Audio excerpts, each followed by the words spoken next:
Unit number 1 complete कर चुके थे हम लोग और हमने क्वेश्चंस भी कर लिए थे। तो आज हमें ट्रांसपोर्टेशन में हाईवे की, क्योंकि ट्रांसपोर्टेशन तो भैया बहुत सारे पार्ट्स में डिवाइड है, तो ट्रांसपोर्टेशन में हाईवे की या फिर हम बोलेंगे हाईवे की हमें सेकंड यूनिट करनी है। और जैसा कि मैंने बताया था, जनरली आप लोग जो सेकंड यूनिट पढ़ते हो वो आप लोग पढ़ते हो क्या, डिजाइन ऑफ हाईवे। और मैंने आपको बोला था कभी भी हमें डिजाइनिंग डायरेक्ट नहीं पढ़नी चाहिए, क्योंकि हम जिस लेवल पे सरकारी डिपार्टमेंट को ज्वाइन करेंगे उस लेवल पे हमें सबसे पहले मटेरियल टेस्टिंग आना चाहिए।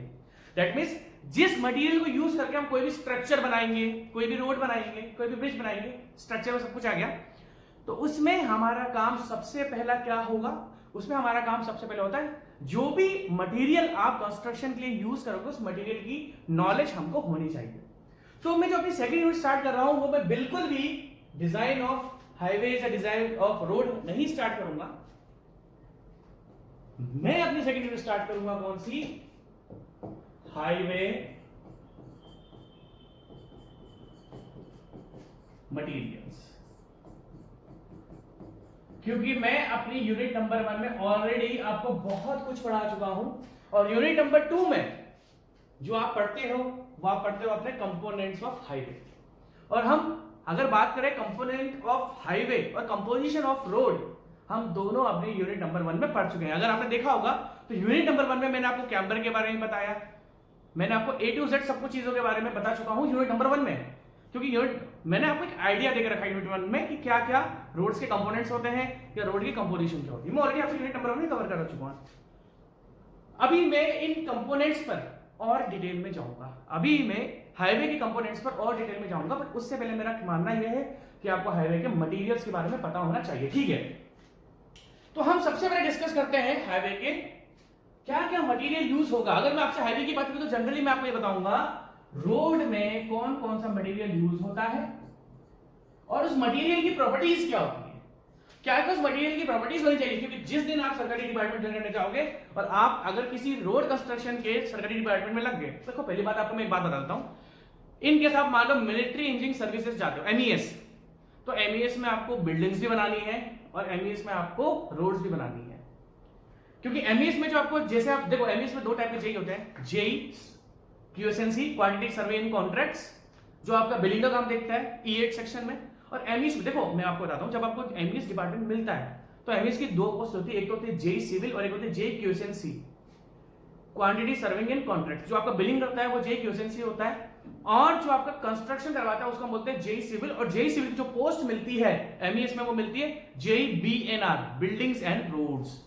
तो मेरे दोस्तों जब भी आप सरकारी डिपार्टमेंट में जाओगे, पहली बात तो मैं देखो आपको हमेशा ये बोलूंगा आप सरकारी डिपार्टमेंट में जाके बिल्डिंग्स बनवाओ या रोड्स बनवाओ या स्ट्रक्चर्स बनवाओ। प्राइवेट हमारी सेकंड प्रायोरिटी होगी जब बहुत बुरी, वैसे तो मैं बोलूंगा नहीं क्योंकि हम लोग इतना मेहनत कर रहे हैं, मैं इतने सालों से आपको पढ़ा रहा हूं तो इसलिए पढ़ा रहा हूं ताकि आप सरकारी में जाओ, ठीक है। तो सबसे पहले हमें मटेरियल को टेस्ट करना पड़ेगा, ठीक है। मैं आपको डिजाइनिंग सब बताऊंगा, ऐसा नहीं क्या सर आप डिजाइनिंग बताओगे, मैं आपको डिजाइनिंग भी बताऊंगा, बट जो इंपॉर्टेंस है मैंने अपनी यूनिट्स की जो इंपॉर्टेंस है हाईवे में वो सीक्वेंस दे रखा है। तो पहले मैं रोड्स का बिल्कुल डेवलपमेंट बताता हूं। हमने यूनिट नंबर 1 में पढ़ा हाईवे के डेवलपमेंट क्या होते हैं, हाईवे के कंपोनेंट्स क्या होते हैं, हाईवे की कंपोजिशन क्या होती है, ऑलरेडी मैं आपको यूनिट नंबर 1 में पढ़ा चुका हूं, ठीक है। अब अगर मैं आपसे आगे की बात डिस्कस करूं तो हमें हाईवे मटेरियल्स पढ़ना है। हाईवे मटेरियल्स में सबसे पहले मैंने आपसे क्या बोला कि मैं आपको जो जानकारी दूंगा वो रोड के बारे में दूंगा। अब अगर रोड की बात हम करें तो रोड की कंपोजिशन क्या होती है, अगर मैं आपसे बात करूं कंपोजिशन ऑफ रोड, कंपोजिशन, क्योंकि इस कंपोजिशन के बेस पर ही कंपोजिशन ऑफ रोड कितने पार्ट्स में बनती है। तो मैंने आपको ये ऑलरेडी यूनिट नंबर 1 में बता दिया, मैं आपसे फिर एक बार रिपीट कर रहा हूं। रोड्स के जनरली 4 कंपोनेंट होते हैं और कभी कभी 5 कंपोनेंट, 5वां कंपोनेंट भी होता है। अगर हम सबसे पहले बात करें रोड्स की कंपोजिशन में कौन कौन से पार्ट्स होते हैं भाई, जनरली 4 होते हैं और कभी कभार 5 भी होते हैं। देखो सबसे पहले अगर हम लोग बात करें जिस मिट्टी पर रोड रेस्ट करती है उसको हम क्या बोलते हैं, सबग्रेड। अगर मैं आपसे 4 कंपोजिशन के बात करूं क्या क्या पार्ट्स होते हैं रोड के, क्योंकि इन पार्ट्स के बारे में हम जानकारी पढ़ेंगे, इन पार्ट्स के बारे में हम डिटेल्स पढ़ेंगे अब इस यूनिट में। और जब आपको मटेरियल्स के बारे में अच्छे से पता लग जाएगा, पहली बात तो ये बहुत इंपॉर्टेंट है आने वाले एग्जाम्स में, क्योंकि ये यूनिट बहुत इंपॉर्टेंट है, इस यूनिट से बहुत सारे क्वेश्चंस आते हैं। यूनिट नंबर 1 से चाहे थोड़े बहुत कम क्वेश्चन आए, बट यूनिट नंबर 2 से जो मैंने अपनी यूनिट नंबर 2 लिया उससे बहुत ज्यादा क्वेश्चंस आते हैं। तो अगर हम रोड की कंपोनेंट्स की बात करें तो रोड में एक तो होता है सबग्रेड, एक होता है आपका सब बेस, फिर बेस कोर्स, फिर सरफेस बेयरिंग कोर्स। क्या बोला मैंने? सबसे पहले होता है आपका सबग्रेड, फिर सबबेस, फिर बेस कोर्स, फिर सरफेस वेयरिंग कोर्स। अब सबबेस क्या होता है, क्या सबग्रेड क्या होता है, इनकी क्या क्या प्रॉपर्टीज होती हैं? लाइक अगर मैं आपसे बात करूं, मैंने सबसे टॉप लेवल आपसे बोली सरफेस वेयरिंग कोर्स, तो सरफेस वेयरिंग कोर्स में क्या क्या मटेरियल यूज होता है, उस मटेरियल की क्या क्या स्ट्रेंथ होनी चाहिए, क्या क्या उसकी वैल्यूज होनी चाहिए, वो हम सब लोग डिस्कस करेंगे। अब सबसे पहली बात, कभी कभी मेरा देखो जनरली किसमें होगा आपका? 4 पार्ट्स में रोड्स का जो कंपोजिशन होता है, और कभी कभी 5 है। 5 में क्या होता है आपका? बाइंडर कोर्स, जो कि मैंने आपको बताया जनरली बहुत अच्छी क्वालिटी रोड्स में बाइंडर कोर्स या एस्फाल्ट की रोड में ये बाइंडर कोर्स आपको मिलता है। ये यूनिट नंबर 1 में मैं आपसे डिस्कस कर चुका हूं। तो मेरा मेजर जो कंसर्न रहेगा subgrade, base course, sorry subgrade, subbase, base course and surface wearing course, इन चारों से हम लोग डिस्कस करेंगे, बहुत अच्छे से करेंगे। और मैं आपको बाइंडर कोर्स की भी इंफॉर्मेशन दूंगा, ऐसे नहीं मैं नहीं बताऊंगा, ठीक है। तो हम सबसे पहले जो अपना पोर्शन उठा रहे हैं वो है सबसे पहले सबग्रेड।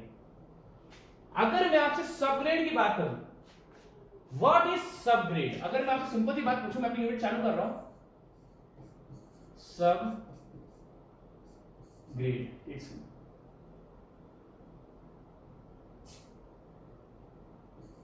अगर मैं आपसे सिंपल सा पूछूं what is the definition of subgrade, अगर हम बात करें, ध्यान से देखना, रोड पेमेंट जो होती है, देखो जी, अगर हम लोग बात करें ढंग से, आपकी रोड पेमेंट क्या होती है? ये surface course plus base course plus subbase, इन तीनों को जब हम ऐड करते हैं, किसको? Surface wearing course, base course and GSB, आपका ग्रेनुलर सबबेस या subbase, that means surface course, base course and subbase, इन तीनों को जब हम ऐड करते हैं तो हमें क्या मिलता है? इन तीनों को जब हम ऐड करते हैं क्या मिलता है? पेवमेंट।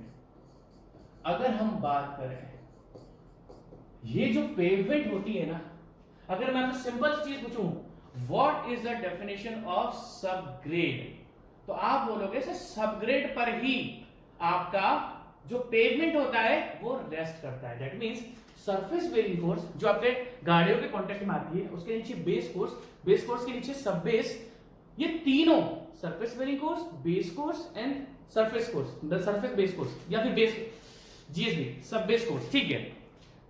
इन तीनों का जो वेट होता है और सरफेस वेयरिंग कोर्स पे जो गाड़ियां चलती हैं, इन सब का, दैट मींस अगर मैं आपसे बात बोलूं तो सरफेस वेयरिंग कोर्स पर गाड़ियां कांटेक्ट में आती हैं, उसके नीचे क्या हो गया? बेस कोर्स, सरफेस वेयरिंग या सब बेस, फिर क्या आता है नीचे? सब बेस, जीएसबी बोलो, ग्रेनुलर सब बेस। इन तीनों का वेट भी सबग्रेड पर जाता है। और जो सरफेस वेयरिंग कोर्स पर गाड़ियां चलती है, मतलब जो टॉप लेयर, अगर आप कंफ्यूज हो तो सबसे ऊपर वाली लेयर जिस पर गाड़ियां कांटेक्ट में आती है उसको क्या बोलते हैं? Surface wearing course. गाड़ियों का भी लोड फाइनली सबग्रेड पर जाता है, और इन तीनों पेवमेंट का, सरफेस का, बेस कोर्स का एंड सब बेस कोर्स का, इन तीनों का वेट भी पेवमेंट पर जाता है।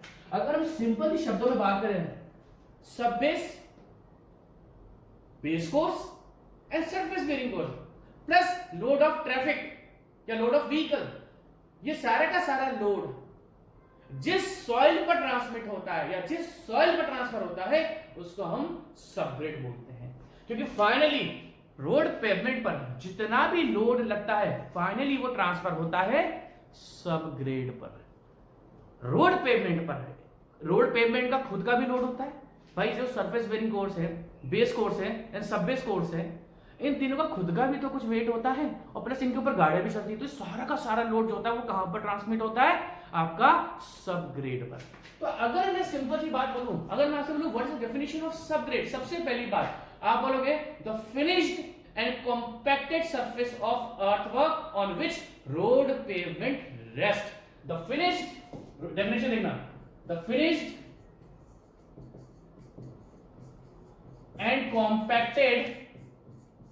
and compacted earthwork on which road pavement rest। मैं आपको फिर बता रहा हूं, रोड पेवमेंट क्या होती है? Surface wearing course, base course and सब बेस कोर्स, इन तीनों का जब मैं ऐड कर देता हूं तो वो बनती है मेरी पेवमेंट, और ये पेवमेंट किस पर रेस्ट करती है?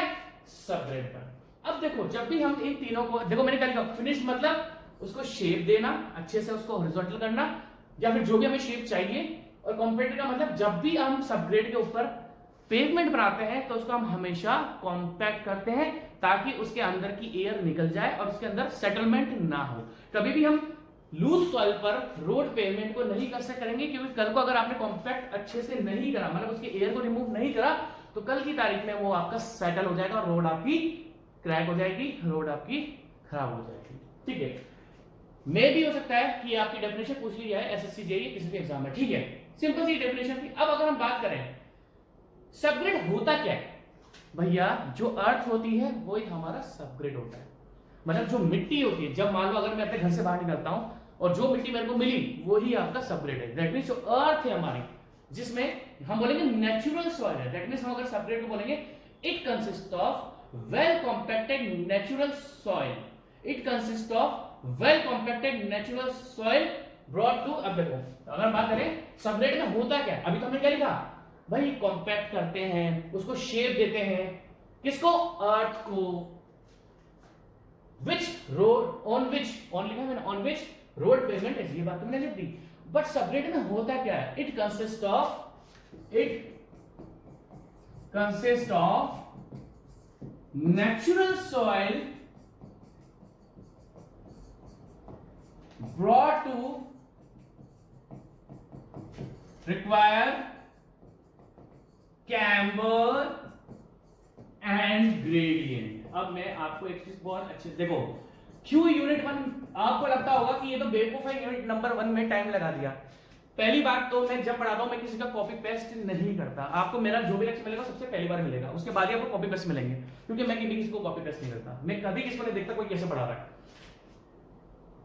मैंने आपको रोड कंपोनेंट्स या हाईवे कंपोनेंट्स में 2 टर्म बताई थी, एक बताया था कैम्बर और एक बताया था आपको मैंने ग्रेडियंट। देखो आपकी तरफ में बढ़ूंगा, मान लो ये रोड की डायरेक्शन है, मान लो मैं यहां खड़ा हूं, मेरी गाड़ी यहां खड़ी है और मैं आपके पास आया, तो ये रोड की डायरेक्शन होगी, रोड की। अब देखो मैंने आपको एक वर्ड बताया था ट्रांसवर्स। ट्रांसवर्स का मतलब होता है, कभी भी अगर हम बोले बीम क्या होती है तो आप बोलोगे on which transverse load act. Transverse का मतलब क्या होता है, जो भी लेंथ है उसके परपेंडिकुलर।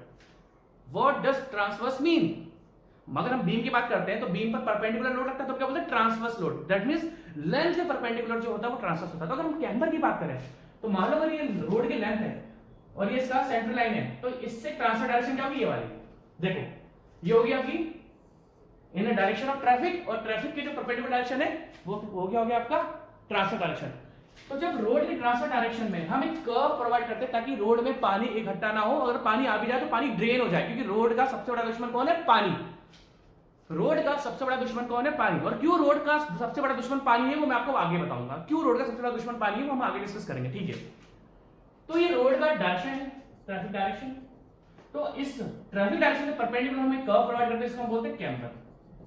और इस ट्रैफिक की डायरेक्शन में रोड आपकी ऊपर नीचे भी मिलती है। देखो अगर ये मैं यहां खड़ा हूं, रोड आपकी तरफ आ रही है तो रोड यूं ऊपर नीचे मिलती है, उसको हम बोलते हैं ग्रेडियंट, रेट ऑफ राइज और फॉल, रेट ऑफ राइज और फॉल। दैट मींस जब मैं इसकी हॉरिजॉन्टल लेंथ पे चलूंगा, मतलब ट्रैफिक की डायरेक्शन में चलूंगा, तो रोड ऊपर नीचे मिलती है, उसको हम बोलते हैं ग्रेडियंट। अब ये जो कैम्बर और ग्रेडियंट होते हैं ये सब ग्रेड में ही प्रोवाइड करने चालू हो जाते हैं। दैट मींस रोड पर हम जो कैम्बर और आपका ग्रेडियंट प्रोवाइड करेंगे ये हमें सब ग्रेड से ही स्टार्ट करना पड़ता है। ऐसा नहीं है कि जब हम पेवमेंट बनाएंगे तब हम इस शेप को देते हैं, सब ग्रेड से ही हम लोग कैम्बर और ग्रेडियंट की शेप देना स्टार्ट कर देते हैं।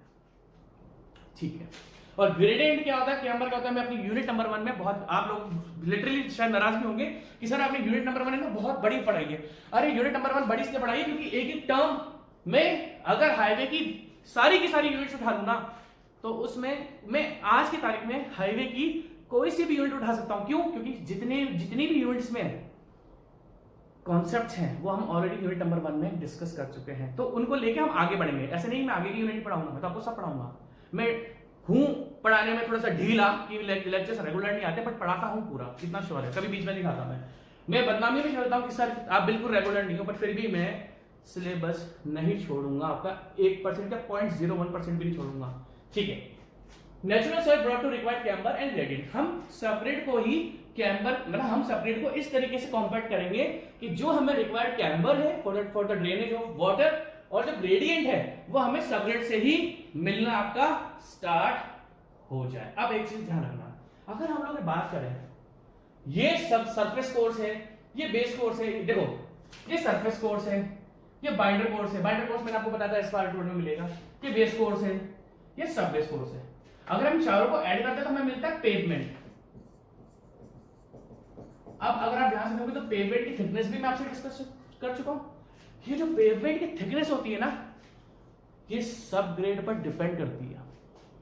सब ग्रेड की जो लोड सपोर्टिंग पावर होती है वो the thickness of pavement, that means surface bearing course, base course, binder course and सब बेस कोर्स, इन चारों की जो थिकनेस रखी जाती है वो डिपेंड करती है on the load supporting power of सब ग्रेड।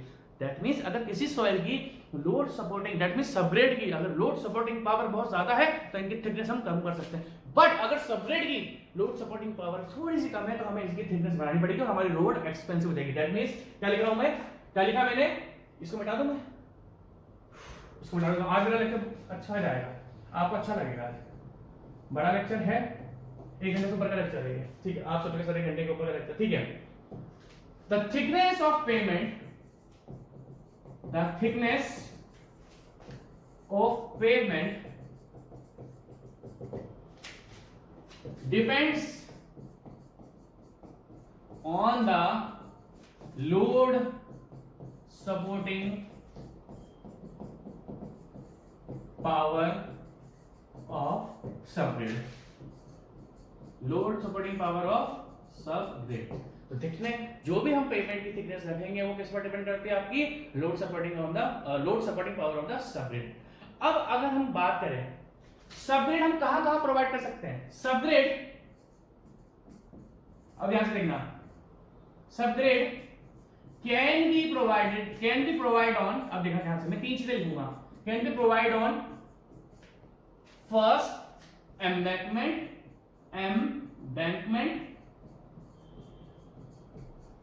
कटिंग और ऑन एग्जिस्टिंग ग्राउंड लेवल। अभी मैं आपको चीज बताता हूं, मेरी राइटिंग थोड़ी खराब है, ठीक है। क्या लिखा मैंने, हम सबग्रेड को देखो किसी भी जगह का, जैसे मैं आपको बात बोलूं,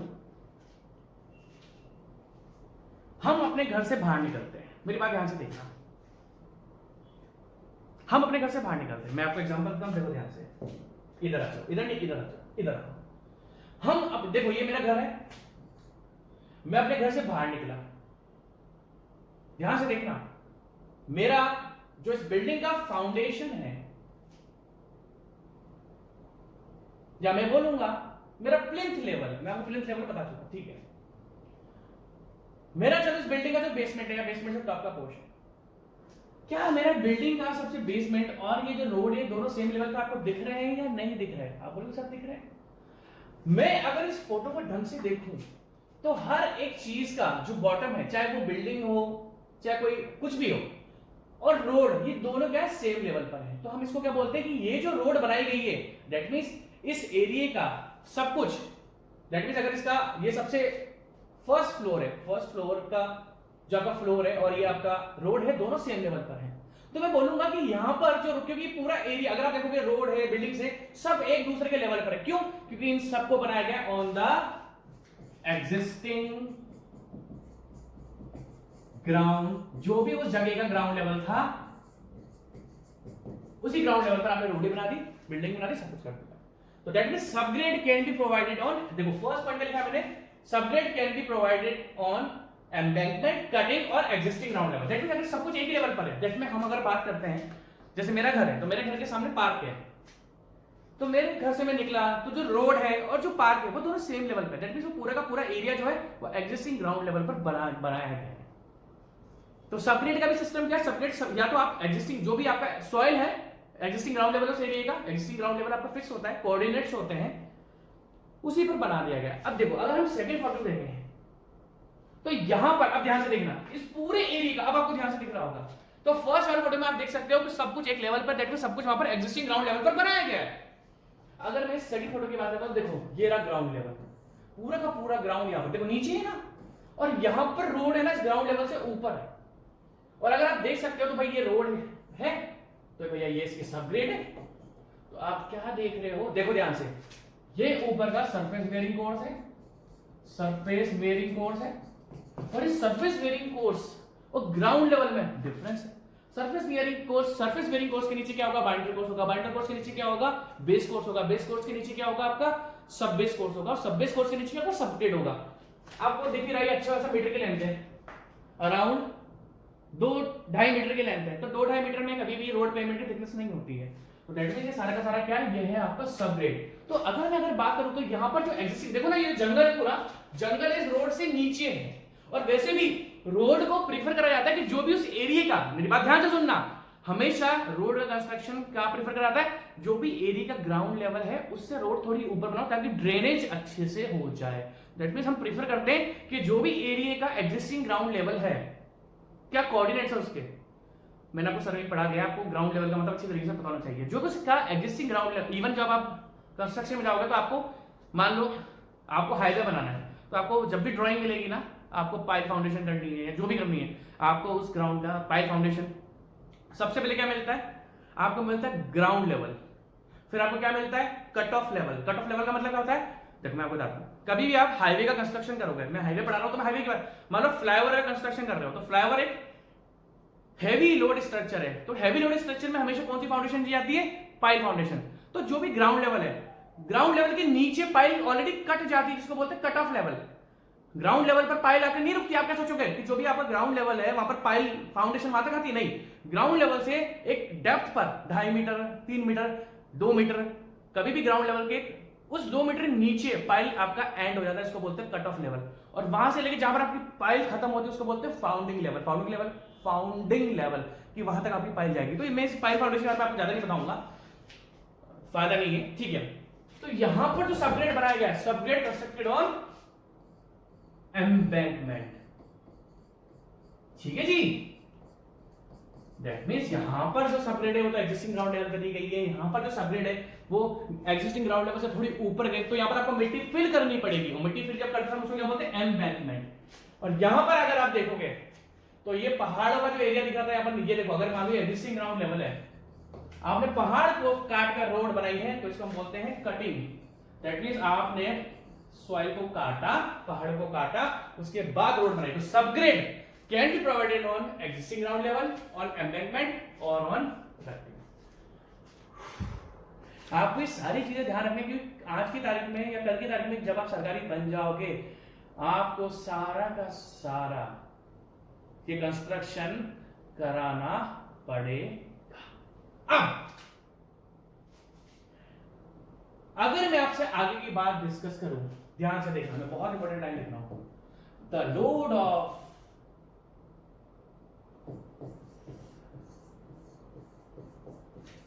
ट्रैफिक, जो भी गाड़ियां हैं, यहां भी रखेंगे सीधा, load of traffic and load of pavement transmit on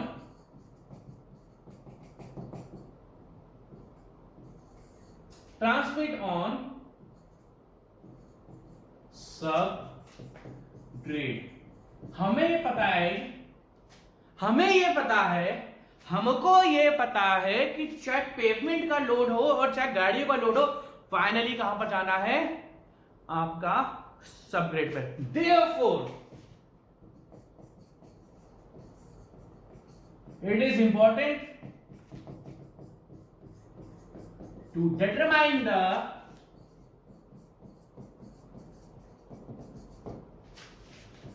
strength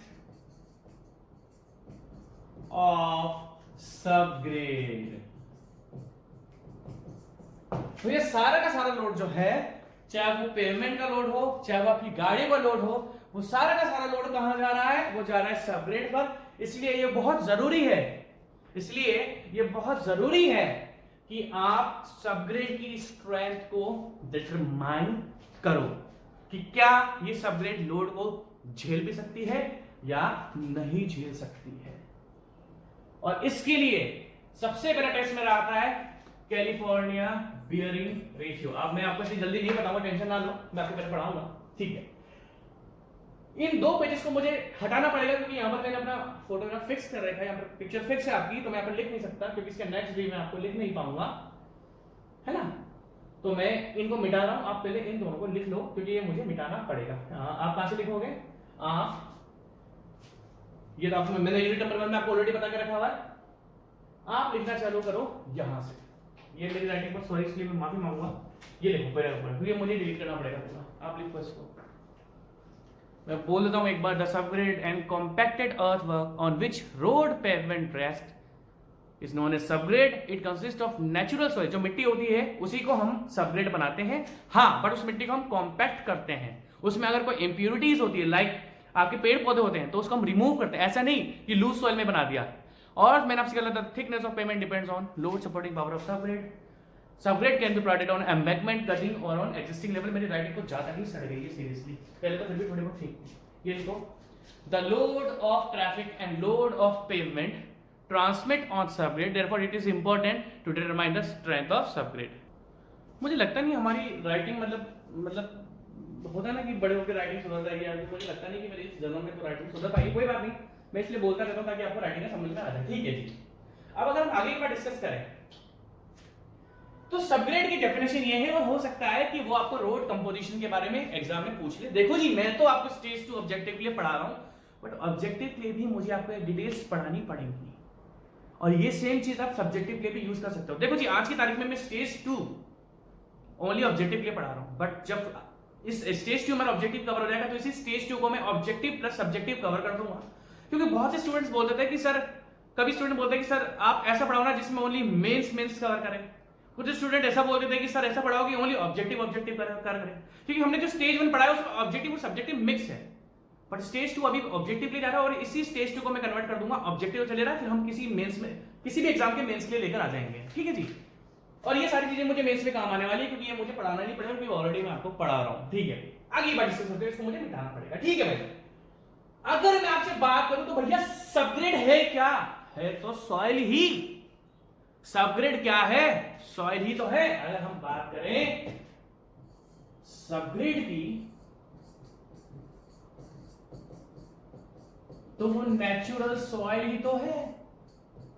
और अगर आपको बहुत अच्छी तरीके से ध्यान हो तो मैं आपको सॉइल मैकेनिक्स पढ़ा चुका हूं। स्टेज 2 के सॉइल मैकेनिक्स में आपको कवर करवा चुका हूं। मेरा ये ट्रांसपोर्टेशन बहुत आगे का सब्जेक्ट है, ठीक है। अगर हम सबग्रेड की बात करते हैं तो सॉइल क्या है? Natural soil. और सबग्रेड का नेचुरल सॉइल तो है।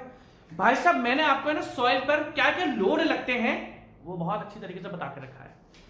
भाई जनरल बात करें तो भाई क्या हो सकता है, अगर हम बात करें सॉइल पर कौन कौन से स्ट्रेसेस लगते हैं, अगर हम बात करें सॉइल पर कौन कौन से स्ट्रेसेस लगते हैं, मैंने आपको सॉइल मैकेनिक्स बहुत धांसू बढ़ाई है, तो हम बोलेंगे सर हमने आज की तारीख क्या है, मुझे चलो छोड़ो।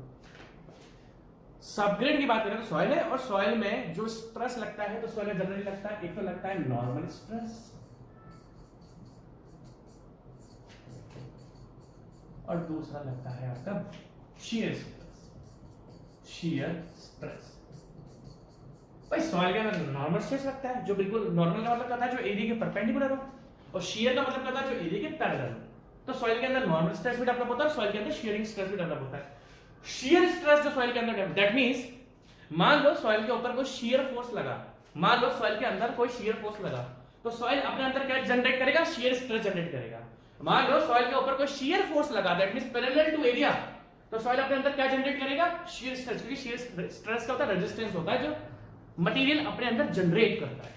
तो हमने सॉइल के ऊपर शियर फोर्स लगाया। अभी मैं आपको एग्जांपल दूं, मैंने अपनी बाइक में अपने ग्राउंड पर, ध्यान से देखना, मैं अपनी बाइक लेकर जाता हूं, अपनी बाइक मैंने साइड स्टैंड पर लगा दी, तो साइड स्टैंड कभी भी सीधा नहीं होता, साइड स्टैंड हमेशा क्या होता है? इंक्लाइंड। तो वो क्या करेगा? Inclined force. तो दैट मींस जो भी एरिया होगा वहां पर एक इंक्लाइंड फोर्स लग रहा है। तो कहने का मतलब क्या है? कहने का मतलब क्या है कि सॉइल अब अपने अंदर जो स्ट्रेस जनरेट करेगी ताकि वो बाइक का साइड स्टैंड बाइक का साइड स्टैंड जमीन के अंदर ना घुस जाए, सॉइल अपने अंदर क्या जनरेट कर लेगी, शियर स्ट्रेस। और सॉइल जो स्ट्रेंथ डेवलप करती है शियर स्ट्रेस के कारण, उसको हम बोलते हैं शियर स्ट्रेंथ। और सॉइल पर जब नॉर्मल लोड लगता है तो सॉइल अपने अंदर जो स्ट्रेंथ जनरेट करती है ताकि सॉइल का फेलियर ना हो, बियरिंग कैपेसिटी। और ये दोनों चीजें मैं आपको सॉइल मैकेनिक्स में पढ़ा चुका हूं। आप बोलोगे सर सॉइल मैकेनिक्स क्यों? क्योंकि भाई साहब मेरी जो सबग्रेड है वो नेचुरल सॉइल ही है।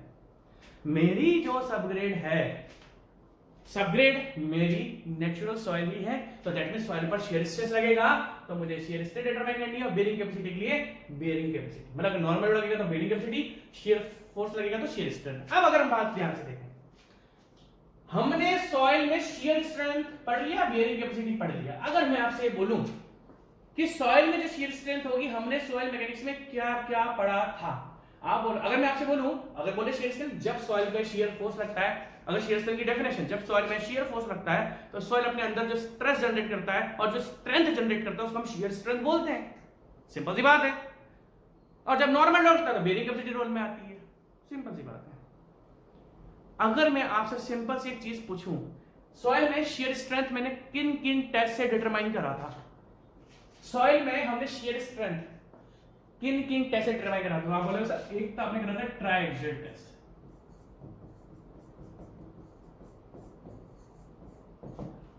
याद रखो सॉइल में किस पढ़ा चुका हूं, और अनकन्फाइंड कंप्रेशन टेस्ट। और मुझे एक बात बताओ, अगर आज की तारीख में मैं ये पूछ लूं आपसे कि जो टेस्ट होते हैं किन किन सॉइल्स के लिए यूज होते हैं, अगर मैं आपसे पूछूं ट्राइएक्सियल टेस्ट, के आपको ध्यान है ट्राइएक्सियल टेस्ट किन किन सॉइल के लिए यूज होता था, मतलब किस पर्टिकुलर सॉइल के लिए यूज होता है ट्राइएक्सियल टेस्ट, या वेन शियर टेस्ट, या आपका फोर्थ क्या होगा शियर टेस्ट, शियर टेस्ट। अगर मैं आपसे पूछूं भाई सॉइल की, देखो जी जो आपका सबग्रेड है वो क्या है, वो सॉइल ही है, और सॉइल है तो दैट मींस जो हमने सॉइल मैकेनिक्स में शियर स्ट्रेंथ पढ़ा था वही शियर स्ट्रेंथ यहां पर भी काम आएगी। कौन कौन सी? Triaxial test, unconfined compression test, vane shear test और शियर टेस्ट। अगर मैं आपसे पूछूं कि शियर टेस्ट किस लिए यूज होता है, क्योंकि जब मैं आपको पढ़ा था तो शियर टेस्ट मैंने आपको बताया, तो आप बोलोगे सर ये कोहेजन लेस सॉइल के लिए, ये कोहेजन लेस सॉइल के लिए यूज होता है। कोहेजन लेस सॉइल मतलब कोहेजन लेस सॉइल क्या होती है? Sand, gravel. वेन शियर की बात करें तो सॉफ्ट क्ले, सॉफ्ट क्ले। अगर हम बात करें triaxial test for all soil, for all soil सारे सब के यूज होता है ट्राइएक्सियल टेस्ट। और अगर हम पूछे अनकन्फाइंड कंप्रेशन टेस्ट तो आप बोलोगे किसके लिए? क्ले के लिए। अनकन्फाइंड कंप्रेशन टेस्ट किसके लिए होता था? क्ले के लिए होता था, जिस पर कन्फाइनिंग प्रेशर नहीं होता था। कन्फाइनिंग प्रेशर का मतलब याद करो सॉइल मैकेनिक्स में क्या पढ़ा था। कन्फाइनिंग प्रेशर मतलब होता है जब सॉइल सैंपल पर हर जगह से प्रेशर लग रहा है, इधर से भी लग रहा है, इधर से भी लग रहा है, इधर से भी लग रहा है, 3 डायमेंशन में जब प्रेशर लगता है उसको बोलते हैं कन्फाइनिंग प्रेशर। और जब सॉइल सैंपल में तीनों डायरेक्शन से कन्फाइनिंग प्रेशर ना लगे तो हम उसको बोलते हैं अनकन्फाइंड। और अगर आपको याद हो तो ये टेस्ट मैंने आपको पढ़ाया था जिसमें मैंने आपको बताया था कि अनकन्फाइंड कंप्रेशन टेस्ट में हम ओनली क्ले को टेस्ट करते हैं। क्यों? याद रखो मैंने आपको बताया था कि इस टेस्ट में हम रबड़ मेम्ब्रेन नहीं लगाता, आपको याद होगा मैंने आपको बताया था कि अनकन्फाइंड कंप्रेशन टेस्ट में हम रबड़ मेम्ब्रेन को यूज नहीं करते हैं। तो जब रबड़ मेम्ब्रेन को हम यूज नहीं करेंगे तो सैंड की शेप रिटेन नहीं हो पाएगी, और इसलिए हमें क्ले यूज करनी पड़ता है। क्ले यूज होता है क्योंकि उसमें रबड़ मेम्ब्रेन हम यूज नहीं करते हैं और क्ले अपनी शेप को रिटेन कर लेता है। क्योंकि अगर आप सैंड यूज करोगे तो आप रबड़ मेम्ब्रेन तो थी नहीं, सैंड की शेप बिगड़ जाएगी। क्यों? क्योंकि सैंड में चिपकने की शक्ति नहीं होती है, क्ले में चिपकने की शक्ति होती है। तो जहां पर दैट मींस जब मैं रोड के सबग्रेड को डिजाइन करूंगा या उसकी टेस्ट करूंगा तो मुझे सॉइल की शियर स्ट्रेंथ डिटरमाइन करनी पड़ेगी। देखो जी सबग्रेड नेचुरल सॉइल है, सॉइल पर या तो शियर स्ट्रेस लगेगा, नॉर्मल स्ट्रेस, जब शियर स्ट्रेस लगेगा तो शियर स्ट्रेंथ डेवलप करेगा। और सॉइल की शियर स्ट्रेंथ जो हम डिटरमाइन करते हैं इन चारों टेस्ट से करते हैं। क्या पता आपका आजकल में कोई एग्जाम हो और ये चारों में से क्वेश्चन आ जाए। मैं तो अपने सॉइल मैकेनिक्स से पढ़ा चुका हूं, थक गया है मैं। ठीक है, अब बात करते हैं बियरिंग कैपेसिटी की। तो ये चारों आपको याद रखना है, ऑब्जेक्टिव क्वेश्चन में आ जाता है। ठीक है, अगर मैं सॉइल मैकेनिक्स में आपसे बात करूं कि हमने सॉइल मैकेनिक्स में पहली बात तो बियरिंग कैपेसिटी क्या होता है कि सॉइल के ऊपर लोड लगा, जनरली नॉर्मल फोर्स लगा, सॉइल के ऊपर फोर्स लगा और फोर्स भी कौन सा होगा? नॉर्मल फोर्स, और सॉइल का फेलियर नहीं होना चाहिए। सॉइल की उस कैपेसिटी को हम बोलते हैं बियरिंग कैपेसिटी। जब सॉइल के ऊपर फोर्स लगता है और उस फोर्स के कारण अगर सॉइल फेल नहीं होती, जो सॉइल ने अपने अंदर शक्ति ली, शक्ति पैदा करी, उसका हम बोलते हैं बियरिंग कैपेसिटी। तो bearing capacity generally normal force होता है और shear स्ट्रेन में जनरली shear फोर्स होता है ना। ये बुक्स में लिखा हुआ नहीं होता, इसलिए मैं आपको बता रहा हूं, ठीक है। अगर मैं आपसे पूछूं कि सॉइल में हमने बियरिंग कैपेसिटी को किन किन चीजों से डिटरमाइन करा था? सॉइल में जब बियरिंग, मैंने आपको सारे टेस्ट कराए, तो सबसे पहले मैंने क्या बताया था? Standard penetration test. तो सॉइल में मैंने आपको सबसे पहले जो बताया वो क्या बताया था? Standard penetration test. उसके बाद स्टैंडर्ड कोन पेनिट्रेशन टेस्ट। भाई अगर हमने सॉइल में बियरिंग, आप थोड़ा ध्यान रखो, जब मैं आपको फाउंडेशन पढ़ा रहा था तो मैंने सबसे पहले आपको टेस्ट पढ़ाया था स्टैंडर्ड पेनिट्रेशन टेस्ट, मैंने पूरा आपको एक्सप्लेन करा था। उसके बाद मैंने आपको पढ़ाया था स्टैंडर्ड कोन पेनिट्रेशन टेस्ट, फिर डायनामिक कोन पेनिट्रेशन। यार ट्रक लेके आया था मैं, ट्रक यहाँ पर ट्रक का फोटो चिपकाया था मैंने आपको, अगर यहाँ पर फोटो के अंदर से जाता है बता रहा मैंने आपको, ठीक है जी। तो सबग्रेड की जब हम shear स्ट्रेन डिटरमाइन करेंगे तो हम इन चारों को यूज करते हैं, बट अब ध्यान से देखना,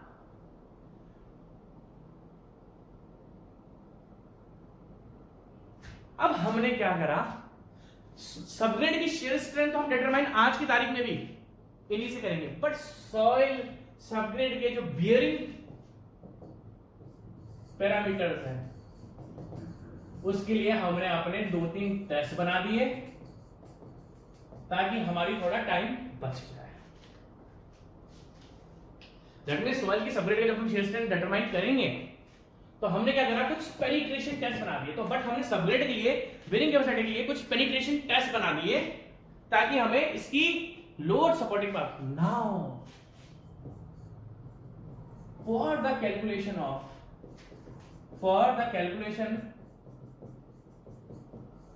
of quality of subgrade, quality कैसी क्वालिटी सबग्रेड की? क्वालिटी ऑफ सबग्रेड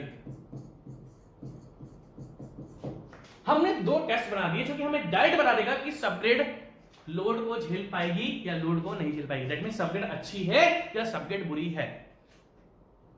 हमने 2 टेस्ट बना लिए। Now for the calculation of quality of subgrade, हमें देखो shear स्ट्रेंथ तो डिटरमाइन कर लोगे, बियरिंग कैपेसिटी डिटरमाइन कर लोगे, बट सबग्रेड हमने 2 टेस्ट डिसाइड कर लिए, सबग्रेड अच्छी है या बुरी है। हमने क्या टेस्ट डिसाइड कर लिए? फर्स्ट कैलिफोर्निया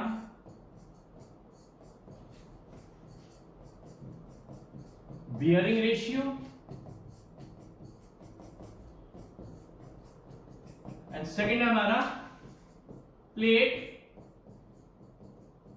पेनिट्रेशन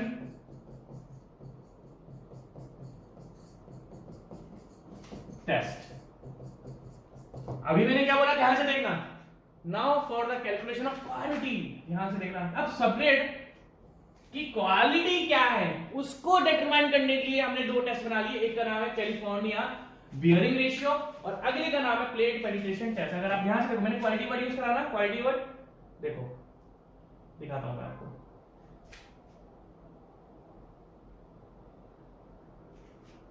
देखो ध्यान से, मैं आपको चीज बताता हूं। नॉर्मली अगर मैं ब्लैक कॉटन सॉइल का, अभी मैं आपको पूरा बताऊंगा कि कैलिफोर्निया बियरिंग रेशियो कैसे डिटरमाइन होता है। अगर आप ब्लैक कॉटन सॉइल का देखोगे तो सीबीआर वैल्यू कितने तरह की रखी हुई है? 1 से 2।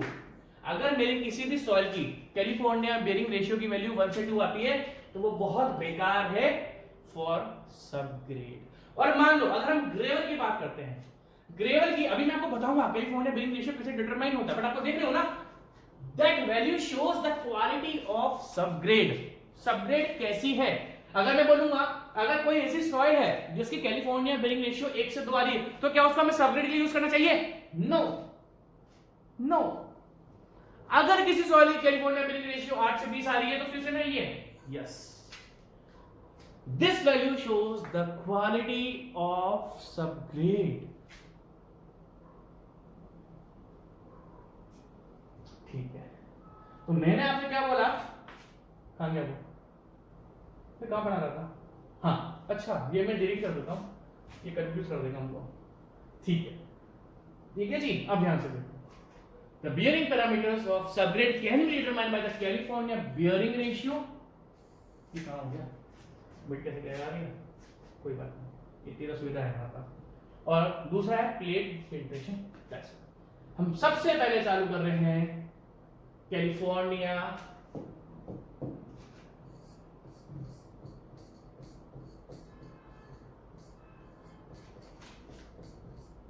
Bearing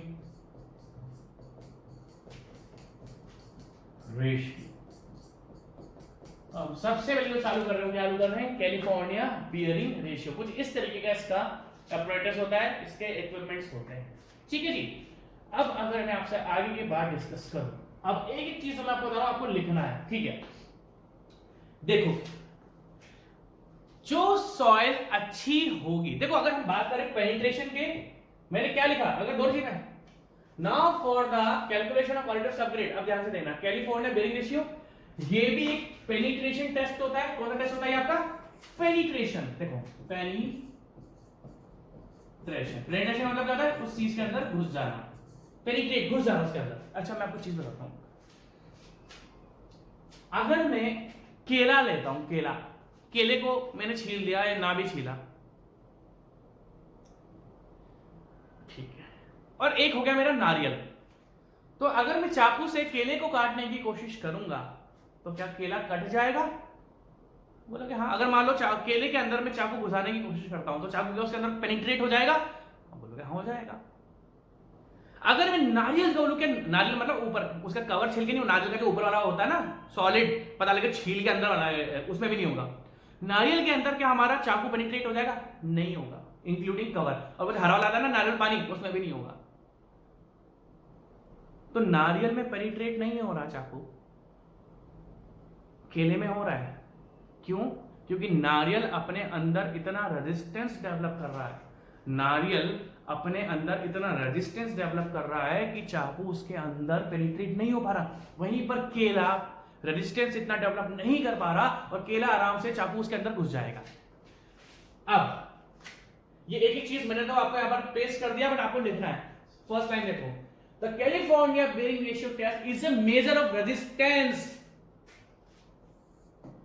the California bearing ratio is, अब देखो मैं बताता हूं, अब इसमें हमारा मकसद क्या है। जिस सॉइल के अंदर पेनिट्रेट करने में ज्यादा ताकत लगेगी, मेरी बात ध्यान से सुनना, जिस सॉइल के अंदर एक प्लंजर को, अगर मैं आपको दिखाऊं ध्यान से, ये देखो ये है प्लंजर, ये क्या है आपके प्लंजर। इस प्लंजर को मैं सॉइल के अंदर घुसाने की कोशिश करूंगा, जिसके अंदर आसानी से घुस गया, जिसके अंदर आसानी से घुस गया वो बेकार सॉइल है, और जिसके अंदर आसानी से नहीं घुसा, मतलब सॉइल ने अपने अंदर बहुत रेजिस्टेंस डेवलप कर लिया, तो वो मेरे लिए एक अच्छी सॉइल होगी फॉर द सबग्रेड। और ये हम किससे डिसाइड करेंगे? On the basis of value of California bearing ratio.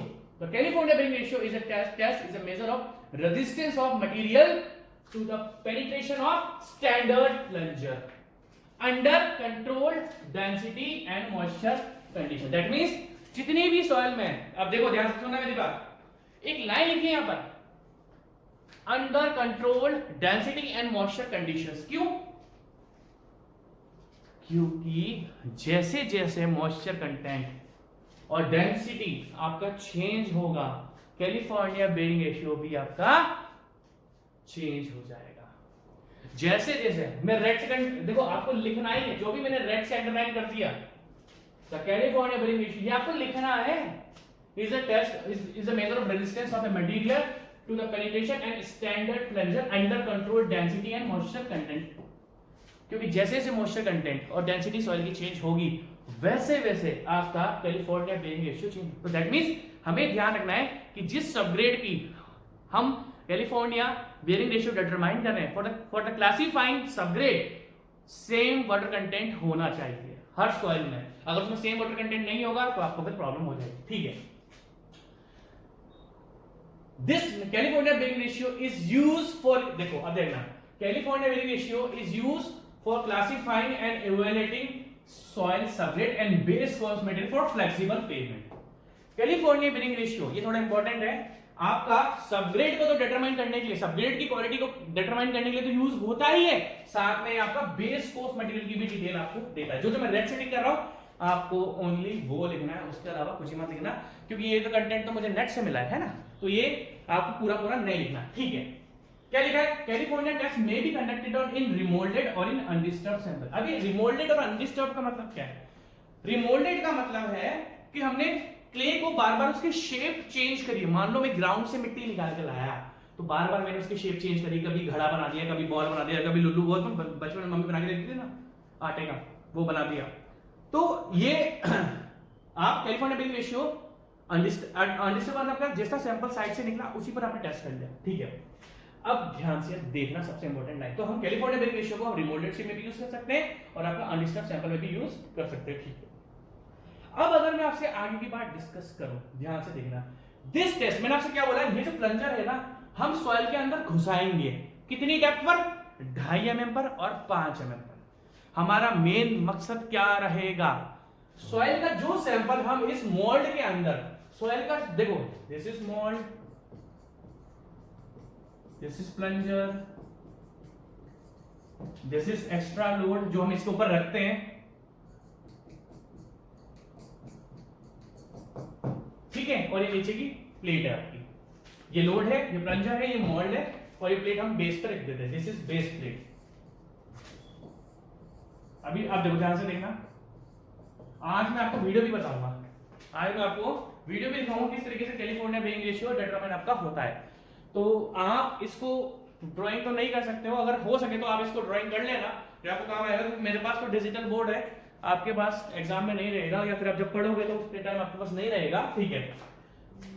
अब देखो, this test consist of a cylindrical plunger of 50 mm diameter to penetrate a pavement component material at 1.5 mm per minute। क्या लिखा है इस बंदे ने?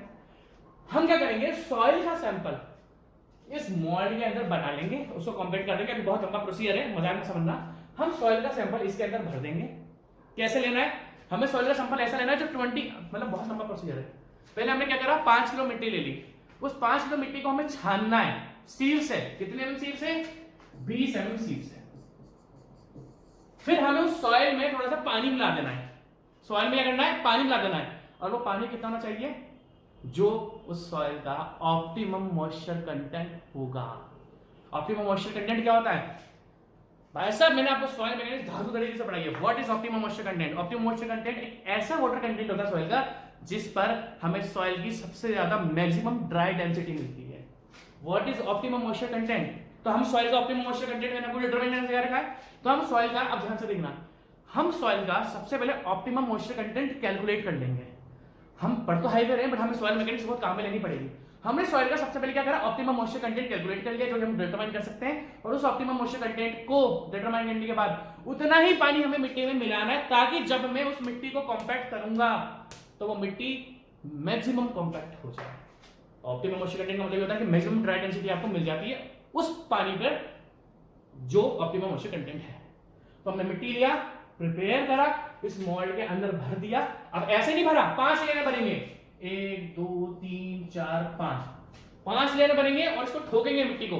पहले जैसे हम स्लम कोन लेते हैं ना, स्लम कोन में भी तो हम 25 बार ठोकते हैं। आप पता है मैंने अपनी जिंदगी में कितनी बार स्लम टेस्ट कराया होगा? अपनी जिंदगी में मैंने स्लम टेस्ट कराया होगा अराउंड 150 पीयर पकड़ लो,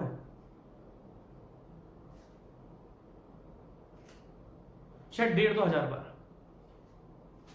अपनी आंखों से मैंने स्लम टेस्ट 1,500 से 2,000 बार करवाया हुआ है। अभी मैं अपने प्रैक्टिकल एक्सपीरियंस को आपको बाद में बताऊंगा, छोड़ो उस चीज को तो, ठीक है।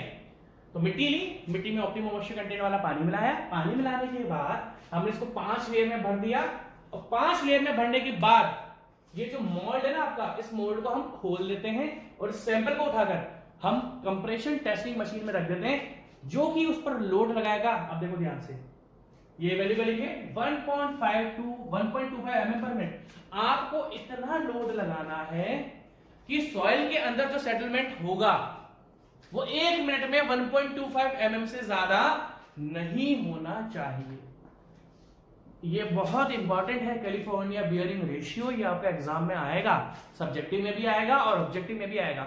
और मैं धांधली नहीं करूंगा, मैं अगर आपको चाहूं तो बस ये लाइन बना सकता हूं, ये इस लाइन में आपका ऑब्जेक्टिव क्वेश्चन आ जाएगा, इस लाइन में ही आपका ऑब्जेक्टिव क्वेश्चन आ जाता है। बट नहीं, आजकल के एग्जाम कैसे आ रहे हैं, बीच में से कहीं पर आपसे रेट पूछी जा सकती है कि कैलिफोर्निया बेरिंग रेशियो में जो हम लोड लगाएंगे, हमने क्या करा, मिट्टी ली, 5 किलो मिट्टी ली, मिट्टी को छान लिया, मिट्टी को कितने में छाना, 20 mmC में छाना, उस मिट्टी को छानकर हमने वेट ले लिया, वेट के बाद हमने उसमें ऑप्टिमम, हम ऑलरेडी सॉइल का ऑप्टिमम मॉइस्चर कंटेंट डिटरमाइन कर चुके हैं, हमने ऑलरेडी सॉइल मैकेनिक्स में डिस्कस कर लिया है। सॉइल का ऑप्टिमम मॉइस्चर कंटेंट हम उस सॉइल के अंदर मिला देंगे, मिलाने के बाद हम इसको सॉइल को इसके अंदर 5 लेयर के अंदर भर देंगे। 5 लेयर में हम ऊपर का जो एक कॉलर है, इसको हम क्या बोलते हैं, कॉलर, जो 50 mm का होता है, ये 50 mm कॉलर हम खोल देंगे, नीचे से बेस प्लेट हटा देंगे और जो सॉइल सैंपल हमें मिलेगा उस सॉइल जो इसको हटा देंगे और इस सैंपल को हम किस में रख देंगे, कंप्रेशन टेस्टिंग मशीन के अंदर रख देंगे। कंप्रेशन टेस्टिंग मशीन में हमें इस तरीके से लोड लगाना है कि जो प्लंजर आपका अंदर जा रहा है कितना जाना चाहिए, 1.25 mm पर मिनट, मतलब 1 मिनट में 1.25 mm ही आपका जाना चाहिए। मैं ऐसा करता हूं, एक फोटो और लगाता हूं, मुझे 1 सेकंड दो, मैं आपको कंप्रेशन टेस्टिंग मशीन का फोटो लगा के दिखाता हूं, वेट करो 1 सेकंड, ये पूरा फोटो नहीं है, ठीक है जी, चालू करते हैं, मैंने मतलब नया फोटो लगा दिया है मैंने, ठीक है। अब आप ध्यान से सुनना मेरी बात, ठीक है, ठीक है जी। तो हमें क्या करना है, सबसे पहले सॉइल को ले लेना है, सॉइल को 20 mm सीप से छान लेना है और जो सॉइल बचेगी उस सॉइल को हमें ऑप्टिमम मॉइस्चर कंटेंट, उस सॉइल को ऑलरेडी फाइंड कर लेना है और ऑप्टिमम मॉइस्चर कंटेंट सॉइल में मिक्स कर देना है। मिक्स करने के बाद हमें सॉइल को इस मोल्ड के अंदर भर देना है। अब ध्यान से देखना, 5 लेयर में भरेंगे, 5 लेयर में जब ये कॉलर हमारा होता है, इस कॉलर को हम रिमूव कर देते हैं और सॉइल को बिल्कुल साफ कर देते हैं, मतलब बिल्कुल लेवल कर देते हैं, क्योंकि जो हमारा प्लंजर है वो इस मोल्ड के अंदर आएगा। अगर आप ध्यान से देख सकते हो, ये हमारा प्लंजर, ये प्लंजर सॉइल को कंप्रेस करता है। अब हमें क्या नोटिस करना है, हमें अब ध्यान से देखना, तो सॉइल आपने इसके अंदर लगा दी, अब आपने ये क्या है, compression testing machine, CTM, this is compression testing machine. ये ओनली सेट था, अपरेटस था, इसको मैंने कंप्रेशन टेस्टिंग मशीन में लगा दिया। अगर आप कंप्रेशन टेस्टिंग मशीन में देख सकते हो तो ये है यहां पर आपका डायल गेज। ये डायल गेज हमको ये बताता है कि हमारा जो प्लंजर है सॉइल के अंदर कितना पेनिट्रेट हो चुका है, क्योंकि इस पर हम 0 रीडिंग सेट कर देंगे और फिर सॉइल को हम लोड लगाएंगे और लोड से हमें पता लग जाएगा सॉइल हमारी कितनी कंप्रेस हो रही। कंप्रेशन टेस्टिंग मशीन, मोल्ड, ऊपर का कॉलर से हम क्या करते हैं, कॉलर को हम रिमूव कर देते हैं, क्योंकि प्लंजर फिर मोल्ड के अंदर घुसेगा कैसे, तो हम ऊपर की जो मिट्टी हम उसको साफ कर देते हैं और फिर हम कंप्रेस करते हैं। अब आ जाओ, अब ध्यान से देखना एक और चीज, अगर आप देखोगे तो ये दिख रहा है, ये है लोड जो हम इस प्लंजर के ऊपर फिक्स कर देते हैं। अभी मैं आपको आगे बताऊंगा इसके बारे में, ठीक है। अब आगे चलते हैं, और ये क्या है, दिस इज रैमर। रैमर क्या होता है, जब हम सॉइल को इसमें 5 लेयर में भरते हैं, तो पहली लेयर भरी, इस रैमर क्या होता है, खदोड़ी तरह होता है, इसको खींचते हैं, छोड़ते हैं तो मिट्टी अभी कंप्रेस हो जाती है। तो हमने रैमर को खींचा, छोड़ा, खींचा, छोड़ा, खींचा, छोड़ा, तो हमारी सॉइल क्या हो जाएगी, हमारी सॉइल कंप्रेस आपकी होती रहेगी, ठीक है। तो compression testing machine, dial gauge, mould, CBR ratio mould, plunger, load and rammer, ठीक है। नेक्स्ट, अब हम कहां आ चुके थे, अब देखना, तो हमें कंप्रेशन टेस्टिंग मशीन में इस तरीके से लोड लगाना है कि जो हमारा पर मिनट का सेटलमेंट होगा वो कितना होगा आपका, ओनली 1.25 mm। क्यों, क्योंकि हमें उस लोड को रिकॉर्ड कर लेना है जिस लोड पर आपका जो प्लंजर है वो 2.5 mm सॉइल को कंप्रेस कर चुका हो, और जो कि हमें कौन बताएगा, हमें बताएगा ये डायल गेज। तो हमने क्या करा, मिट्टी को कंप्रेशन टेस्टिंग मशीन में हमने लोड लगाया, लोड से हमने इसको दबाना चालू करा और हमने देखा कि जहां पर 2.5 mm आपका सेटलमेंट हो गया सॉइल में, तो हमें उस लोड को, जो कि हमें कंप्रेशन टेस्टिंग मशीन बताएगी, हमें उस लोड को रिकॉर्ड कर लेना है। उसके बाद वापस से हमें 5 mm पर रिकॉर्ड करना है। हमने क्या करना है, 5 mm पर, जब मिट्टी वापस से 5 mm कंप्रेस होगी, हमें डायल गेज बता देगा, हमें उस लोड को भी रिकॉर्ड कर लेना है। अब मेरी बात ध्यान से सुनो, आपको हमेशा 2.5 mm और 5 mm, एक्चुअली हमें 12.5 तक, देखो अब ध्यान से मैं आपको दिखाता हूं, हमें 12.5 mm तक रीडिंग लेनी पड़ती है। देखो हम किस चीज पर रीडिंग लेंगे, 2.5 mm पर रीडिंग लेंगे, 5 mm पर रीडिंग लेंगे, 7.5 mm पर रीडिंग लेंगे, 10 mm पर रीडिंग लेंगे, 12.5 mm तक रीडिंग लेंगे। मतलब पहले मिट्टी 2.5 mm बैठेगी, फिर आपका 5 mm बैठेगी, फिर 7.5, फिर 10, फिर 12.5। अब बोलोगे सर क्यों, रीजन ये है 2.5 और 5 में, अब देखना ध्यान से, आपको मैं आगे कहानी बताता हूं। 2.5 में जो लोड की वैल्यू आती है वो हमेशा 5 mm से ज्यादा आती है। अब मेरी बात ध्यान से सुनना, जैसे इसे प्लंजर सॉइल के अंदर, एक्चुअली सॉइल सेटलमेंट नहीं होती, प्लंजर उसके अंदर पेनिट्रेट होता है, जैसे जैसे प्लंजर सॉइल के अंदर पेनिट्रेट होता है लोड की वैल्यू कम आती है। दैट मींस जब प्लंजर आपका 2.5 mm पेनिट्रेट हो जाएगा तो लोड की वैल्यू, मैं आपको दिखा देता हूं, अगर आपने इसमें लिखा होगा तो इसमें नहीं लिखा हुआ होगा, ठीक है, इसमें छोड़ो। कहने का मतलब क्या है कि जैसे जैसे सॉइल में, दैट मींस 2.5 mm और 5 mm में, 2.5 mm में कैलिफोर्निया बेरिंग रेशियो की वैल्यू ज्यादा आती है इन कंपैरिजन टू 5 mm। अब मेरी बात ध्यान से सुनना, वरना ये लेक्चर गया आपके हाथों से। एक सेकंड रुको, मैं इसको वेट करो एक सेकंड, ठीक है, देखा। अब देखो ध्यान से, सबसे पहला ऑब्जेक्टिव क्वेश्चन आपका यही बनता है कि जो हम कैलिफोर्निया बेरिंग रेशियो की वैल्यू लेते हैं वो कितने पेनिट्रेशन पे लेते हैं, तो हम लेते हैं 2.5 mm के पेनिट्रेशन पे। दैट मींस प्लंजर जब 2.5 mm पेनिट्रेट कर जाता है सॉइल के अंदर, उसी वैल्यू जो लोड आया उस लोड को हम एक वैल्यू से डिवाइड करते हैं। वो किस वैल्यू से डिवाइड करते हैं मैं आपको बताता हूं।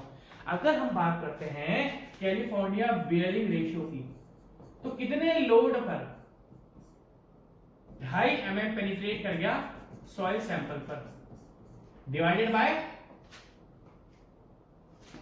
Load of standard stones. अब ये स्टैंडर्ड स्टोन्स क्या है मैं आपको आगे बताऊंगा। तो कहने का मतलब क्या है कि सबसे पहले आपका क्वेश्चन आता है कि कैलिफोर्निया बेरिंग रेशियो कितनी डेप्थ पर माना जाता है, वो 2.5 mm पर माना जाता है। बट क्योंकि जनरली जब प्लंजर 5 mm तक जाता है वैल्यू मिलती है कम। अब ध्यान से मेरी बात ध्यान से सुनना, अगर इन केस अगर 5 mm पर वैल्यू ज्यादा मिल गई 2.5 mm से, तो हम वापस से एक और नया सैंपल बनाते हैं। ध्यान से सुनना, जनरली 2.5 mm पर जो लोड आ जाता है उस लोड को हम एक स्टैंडर्ड लोड से डिवाइड करते हैं। वो स्टैंडर्ड लोड क्या होगा मैं आपको आगे बताऊंगा। मैं बताऊंगा आपको, ये देखो, ये रहा standard load, standard load, standard load, standard load, standard. अब के साथ देखो तो बढ़ रहा है, क्योंकि भाई साहब ये एग्रीगेट पर करा जाता है, ये एग्रीगेट पर करा जाता है।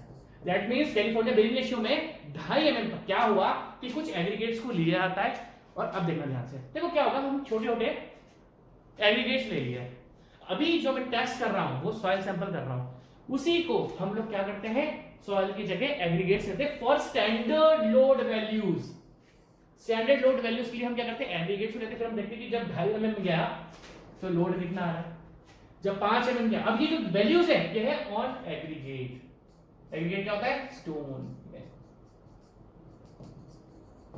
हमने अगर एग्रीगेट लिए उन पर 2.5 mm पेनिट्रेट करा, 5 mm करा, 7.5, 10, 12.5, तो आप देखोगे भाई जब एग्रीगेट की बात होती है तो एग्रीगेट में तो लोड बढ़ता है, पर जब सॉइल की बात होती है तो लोड घटता है। तो ये भी आपके सामने पूछा जा सकता है कि जब हम सॉइल के जब एग्रीगेट्स के ऊपर करते हैं तो जैसे जैसे पेनिट्रेशन बढ़ता आता है लोड आपका बढ़ता जाता है। बट जैसे हम सॉइल के ऊपर कैलिफोर्निया बेरिंग रेशियो करते हैं तो जैसे जैसे पेनिट्रेशन बढ़ता है तो लोड घटता है। तो अगर मैं आपसे बोलूं कि अगर मैं आपसे बोलूं और देखो अब हम कहां गया, अब हमने क्या करा, ठीक है, जो भी 2.5, अगर देखो हम क्या करेंगे पहले 2.5 mm और 5 mm पर रखेंगे। अगर 5 mm की वैल्यू कम है तो नो डाउट जो लोड की वैल्यू 2.5 mm पर आई है उसको, अब देखो जो सॉइल में हमने क्या करा प्लंजर को पेनिट्रेट करा, सॉइल में हमने प्लंजर को पेनिट्रेट करा और जो लोड की वैल्यू आ रही है कितने पर 2.5 mm पर, उस वैल्यू को हमने स्टैंडर्ड एग्रीगेट वाली वैल्यू से डिवाइड, देखो 2.5 mm पर जो भी सॉइल की वैल्यू आई है जो लोड आया उसको इस लोड से डिवाइड कर दो और फाइनली आपको वैल्यू क्या मिल जाएगी कैलिफोर्निया बेरिंग रेशियो। अगर आप दोस्तों देख सकते हो तो इस रेशियो में आपको वैल्यू 1 से 2, 2 से 5, तो ये क्या सीवियर वैल्यू। अभी कैसा है ये 2.5 mm प्लंजर जो सॉइल के अंदर पेनिट्रेट करा था उसी 2.5 mm पेनिट्रेशन को हमने एग्रीगेट की वैल्यू से, एग्रीगेट मतलब स्टोन्स की वैल्यू से डिवाइड कर दिया, तो ये वैल्यू आपकी निकल कर आती है। हम क्या करते हैं सबग्रेड को पत्थर से कंपेयर करते हैं, क्योंकि पत्थर क्या होता है इनकंप्रेसिबल होता है, पत्थर क्या होता है इनकंप्रेसिबल होता है। तो हम सबग्रेड को अगर बोले कैलिफोर्निया बेरिंग रेशियो के साथ ही हम इसको स्टोन एग्रीगेट से कंपेयर करते हैं। जब हम किसी चीज से कंपेयर करते हैं तो हम उसको डिवाइड करते हैं। तो 2.5 mm पर, मैं 10 बार बोल चुका ये बात, 2.5 mm पर जो वैल्यू आई उस 2.5 mm की वैल्यू को हमने स्टैंडर्ड वैल्यू से डिवाइड कर दिया और स्टैंडर्ड वैल्यू क्या होती है पत्थर पर टेस्ट करा जाता है, ठीक है। अब देखते हैं यहां से the loads for 2.5 mm and 5 mm are recorded this load is expressed as percentage of standard load value. That means ये जो लोड आएगा इसको हम डिवाइड करेंगे स्टैंडर्ड लोड वैल्यू से, और स्टैंडर्ड लोड वैल्यू किसका आता है, एग्रीगेट्स की वैल्यू आती है। ठीक है, ठीक है। नेक्स्ट इतना अभी आप लिख लेना, मैं आपको नेक्स्ट बताता हूं। अब हमने क्या करा, ठीक है, द एम, इसका एम पूछ रहा है, the aim of this test is determination of California bearing ratio value for the separate soil. ठीक है, नॉर्मल है। apparatus, अब ध्यान से देखना, ये हटा देते हैं, छोड़ो। apparatus, loading machine, any compressive, any CTM, compression testing machine.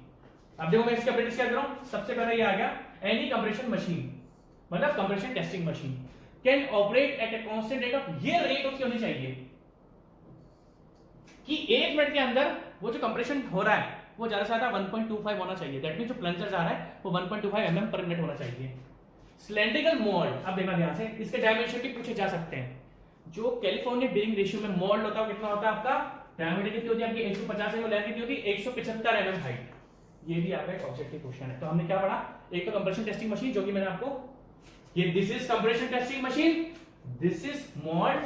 अभी देखो प्लंजर है और इसका जो डायमीटर है कितना है 150, तो ये प्लंजर का 50 mm होता है। ठीक है, अब देखो diameter provided with a collar. अब आप बोलोगे सर कॉलर क्या है, अब मैं आपको बताता हूं कॉलर क्या है। कॉलर क्या होता है, ये जो ऊपर का क्वेश्चन आपको लिखना ना, ये मैं इस पर दिखाता हूं आपको, देखो ये है कॉलर, ठीक है ना, ये है कॉलर, ये रिमूव हो जाता है मोल्ड के अंदर। ये देख रहे हो स्क्रूज ये खुल जाते हैं, इसको खोल के, क्यों, क्योंकि फिर हम प्लंजर कहां लगाएंगे, तो हम क्या करते हैं इसको खोल, पहले तो हम मिट्टी के इसमें भरते हैं मिट्टी, फिर प्लंजर, फिर हम क्या करते हैं इसको खोल के मिट्टी को गायब कर देते हैं और फिर इस प्लंजर को इसके अंदर घुसा देते हैं और इस प्लंजर के ऊपर ये वाला हम लोड लगा देते हैं। ठीक है, नेक्स्ट अब देखो, तो हमने कहां तक आ गया था, हमने कंप्रेशन टेस्टिंग मशीन पे आ गया था, हमें सिलेंड्रिकल मोल्ड चाहिए। ठीक है, जिसके डायमेंशंस क्या होते हैं 150 mm by 175 mm, provided with a collar. इस कॉलर की जो लेंथ होती है कितनी होती है आपकी 50 mm, and detachable perforated base, जो नीचे का बेस प्लेट होती है वो निकल, डिटेचेबल का मतलब क्या, जो निकल जाए। ठीक है, और क्या चाहिए, कॉम्पैक्शन रेमर। अब कॉम्पैक्शन रेमर क्या था मैं आपको दिखाता हूं। ये जो हथौड़े, हम क्या करते हैं सॉइल को 5 लेयर में भरते हैं, तो एक लेयर हमारा छोड़ा छोड़ा छोड़ा छोड़ा 56 टाइम 26 टाइम, किसी भी टाइम इसमें कितना लेगा। ठीक है, कॉम्पैक्शन रेमर सरचार्ज वेट। अभी सरचार्ज वेट क्या है, यहां ध्यान से दिखाता हूं, दिस इज सरचार्ज, देखो ध्यान से दिखाता हूं, ये दिख रहा है, ये वाला ये हम इस इसके प्लंजर के ऊपर फिक्स कर दिया लोग, ये वाला लोग दिख रहा है आपको। ठीक है, कहां तक आ गए हम, ठीक है। Surcharge weight, annual weight 2.5 kg का। ठीक है, और सीव मैंने आपसे कहा था कि सबसे पहले हम छन्नी में कौन सी mm की छन्नी लेते हैं, 20 mm की सीव हम लेते हैं और उसमें सॉइल को छानते हैं। अभी मैं आपको इसका पूरा वीडियो दिखाऊंगा, टेंशन मत लो, पूरा मैं आपको वीडियो दिखाऊंगा किस तरीके से परफॉर्म होता है। अभी मैं आपको लिखना है ये। ठीक है, नेक्स्ट, अब सारा का सारा सैंपल मैंने आपको बता दिया। देखो प्रोसीजर क्या है, मैंने आपको पूरा प्रोसीजर बता दिया, ये आप लिख लेना। सीड का सैंपल 20 mm सीड हमें छान लेना है, मैंने आपसे बताया 5 किलो हमें मिट्टी लेनी है, 5 kg of soil sample, add water. अब देखो हमें इतना पानी मिलाना है कि सॉइल का ऑप्टिमम मॉइस्चर कंटेंट हमको मिल जाए, या फील्ड मॉइस्चर कंटेंट में होते फील्ड मॉइस्चर कंटेंट। ठीक है, उसके बाद मैंने आपको क्या कहा था, देखो सेम चीज, हमें 5 किलो की मिट्टी लेनी है, सीड में से छान लेनी है, छानने के बाद उसमें उतना वाटर मिला लेना है जो कि सॉइल का ऑप्टिमम मॉइस्चर कंटेंट है, जो कि हम ऑलरेडी सॉइल मैकेनिक्स में डिटरमाइन करना सीख चुके हैं कि ऑप्टिमम मॉइस्चर कंटेंट सॉइल का कैसे डिटरमाइन होता है। उसके बाद हमने क्या करा, दोनों को ऐड कर दिया, उसके बाद आपने मोल्ड के अंदर भर दिया। ठीक है, देन द प्रिपेयर्ड सॉइल, जो मैं अंडरलाइन कर रहा हूं आपके पास वही लिखना है, जो मैं अंडरलाइन नहीं कर रहा वो आपको बिल्कुल भी नहीं लिखना है। ठीक है, द प्रिपेयर्ड सॉइल, अब देखो the prepared soil water mix is divided into 5 layers. हम मोल्ड के अंदर सॉइल को 5 लेयर में भरते हैं, हम मोल्ड के अंदर सॉइल को 5 लेयर में भरते हैं, और उसके बाद अब देखना ध्यान से, मैंने क्या था, पहला लेयर भरा 1/5 भरा और उसको फिर रैमर से ठोका, 1/5 of the mould with prepared soil, that layer is compacted by giving 56 बार छोड़ना पड़ेगा, 56 बार, हर लेयर पे 56 टाइम, जैसे हम स्लम कॉर्न में 25 टाइम छोड़ते हैं, इसमें 56 बार 56 टाइम आपको छोड़ना पड़ेगा, using a hammer of weight 4.89। अब ये भी आपका ऑब्जेक्टिव क्वेश्चन है कि कैलिफोर्निया बेयरिंग रेशियो में जो हम रैमर, एक्चुअली हैमर नहीं इसको रैमर बोलते हैं, हम जो रैमर यूज करते हैं कैलिफोर्निया बेयरिंग रेशियो में, हम जो रैमर यूज करते हैं उस रैमर का वेट कितना है 4.89 kg। अब देखना ध्यान से, the top layer of the component scale, again second scale वो लिखा है कि पहली लेयर भरो, दूसरी लेयर भरो, पांचवी। अब देखना अब हमारी पांचवी लेयर तक भर चुकी है, जो मैंने आपको बताया वो एग्जैक्टली इसमें लिखा हुआ है। आपकी पांचवी लेयर कॉलर तक भर चुकी है। अब देखना ध्यान से, इसको काटो। अब पांचवी लेयर क्या लिखी है देखो, after fifth layer collar is removed. मैंने आपको क्या बताया था कि कॉलर को हटा दिया जाता है और जो एक्सेस मिट्टी होती है उसको हटा दिया जाता है ताकि उसके अंदर प्लंजर आ सके, मोल्ड के अंदर क्योंकि अगर आप मोल्ड को ऊपर तक ही भर दोगे तो प्लंजर फिर मोल्ड के अंदर कहां से आएगा, इसलिए हम ऊपर कॉलर को खोलकर जो 50 ml का हमारा कॉलर होता है उसकी मिट्टी हम लोग हटा देते हैं। ठीक है, after fifth layer collar is removed and excess soil is struck off, निकाल दी जाती है। ठीक है, उसके बाद मैंने आपको क्या कहा था, रिमूव बेस प्लेट, ये छोड़ो। उसका क्या था कि प्लंजर के ऊपर हम क्या रखते हैं, surcharge weight. Surcharge weights of 2.5 kg is placed on the top surface of the soil mould containing, ये छोड़ो। ठीक है, अब देखना उसके बाद हम क्या करते हैं, सबसे पहला लोड जो हम लगाते हैं, कितना लगाते हैं, हमने कंप्रेशन टेस्टिंग मशीन चालू करी। कंप्रेशन टेस्टिंग मशीन में जो हमने सबसे पहला लोड लगाया वो कितना आ गया आपका, 4 kg का। भाई हमने क्या करा, कंप्रेशन टेस्टिंग मशीन चालू करी और कंप्रेशन टेस्टिंग मशीन में चालू करने के बाद जो हमें सबसे पहला लोड लगाना वो 4 kg लगाना ताकि सॉइल अच्छे से एडजस्ट हो जाए, हम क्या बोलते हैं सीटिंग लोड। ध्यान से देखना, उसके बाद आपको कुछ नहीं करना है, कंप्रेशन टेस्टिंग मशीन में लोड को कैलकुलेट कर लेना है। ये जनरली देखो इसमें तो सब में लिखा है 0.5, 1, 1.5, 2, 2.5, 3, हम 12.5 तक इसको नोटिस करते हैं। जब हमारे लोड की, और जैसे कि मैंने आपको बता दिया, क्या बताया मैंने आपको कि वैसे तो हम कैलिफोर्निया बेयरिंग रेशियो की वैल्यू 2.5 mm की लेते हैं, बट अगर 5 mm, क्योंकि जैसे जैसे पेनिट्रेट होता था प्लंजर वैल्यूज कम होती जाती है, बट इन केस अगर 5 mm की वैल्यू ज्यादा आती है तो वापस हम उस टेस्ट को रिपीट करते हैं कि देखते हैं कि क्या असली में ही 5 mm पर ज्यादा आ रही है। अगर सेकंड टाइम भी 5 mm पर ज्यादा आई तो फिर हम 5 mm की वैल्यू ही कैलिफोर्निया बेयरिंग रेशियो की वैल्यू लेते हैं। ठीक है, और ये सारे लोड पेनिट्रेशन पे 2.5 mm इन्होंने तो सब पे ले लिखा है 0.51, इन पर हम लोड की वैल्यू कैलकुलेट करते रहेंगे और उस लोड की वैल्यू को, अब ध्यान से देखना, उस लोड की वैल्यू को हम इस स्टैंडर्ड लोड से जो कि परफॉर्म ऑन एग्रीगेट्स, ये ऑलरेडी कर लिया जाता है परफॉर्म, ये स्टैंडर्ड वैल्यू है ऑन एग्रीगेट, आपके सॉइल को वैल्यू से सॉइल की सबरेट की वैल्यू को हम पत्थर से कंपेयर करते हैं एग्रीगेट से। तो जब हमने एग्रीगेट, जब इसी मॉडल में, अभी हम सॉइल टेस्ट कर रहे हैं, जब इसी मॉडल में एग्रीगेट को टेस्ट करा गया होगा तो ये सारी वैल्यूज आएगी। और आप बिलीव नहीं करोगे, ये भी ऑब्जेक्टिव क्वेश्चन है। ये कैलिफोर्निया बेयरिंग रेशियो पे 2.5 mm के पेनिट्रेशन पे जो हम एग्रीगेट्स पर स्टैंडर्ड लोड लेते हैं वो कितना होता है, 1370 kg²। और आप ये कहेंगे यूनिट स्टैंडर्ड लोड का मतलब क्या है, हमने प्लंजर का एरिया डिवाइड कर दिया, क्योंकि kg पर सेंटीमीटर स्क्वायर में दे रखा है, तो जो प्लंजर है, जो फोर्स लगा रहा है, हमने उसका एरिया डिवाइड, ये जो लोड है हमने प्लंजर के एरिया से इसको डिवाइड कर दिया, तो ये वैल्यू आपकी 70 आएगी। और आप बिलीव नहीं करोगे, ये भी आपका ऑब्जेक्टिव क्वेश्चन है, ये पूछा सकता है कि कैलिफोर्निया बेयरिंग रेशियो में आपने, मैं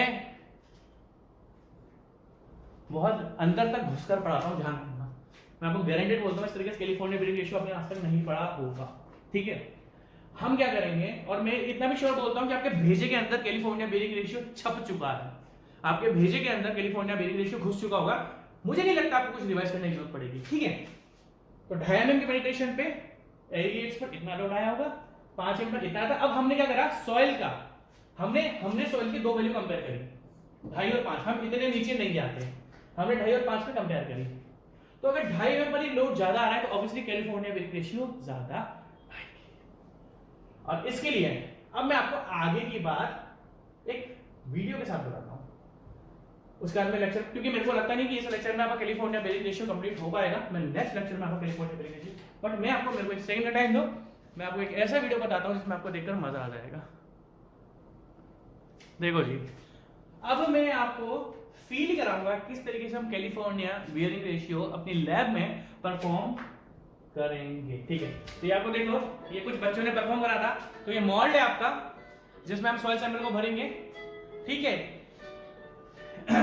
ये आपका हथौड़ा किसी काम का नहीं है, फालतू है, ये काम नहीं आता। अभी आप चलते हो, देखो आप बस मोल्ड पर ध्यान रखो, और जो मिट्टी जिससे निकाली हो, ठीक है। अब ध्यान से देखना आप, एक सेकंड देखो, सबसे पहले क्या कर रहे हैं लोग, सॉइल को छान के, मतलब सीव कर रहे हैं। ठीक है, लड़का बोल रहा है हाँ भाई जल्दी जल्दी कर रही है, लड़की अपना सीव कर रही है अच्छे से, तो दूसरा लड़का फ्री था, तो दूसरे लड़कों को भी इसने छन्नी छानने में लगा दिया। ठीक है, बढ़िया बात है।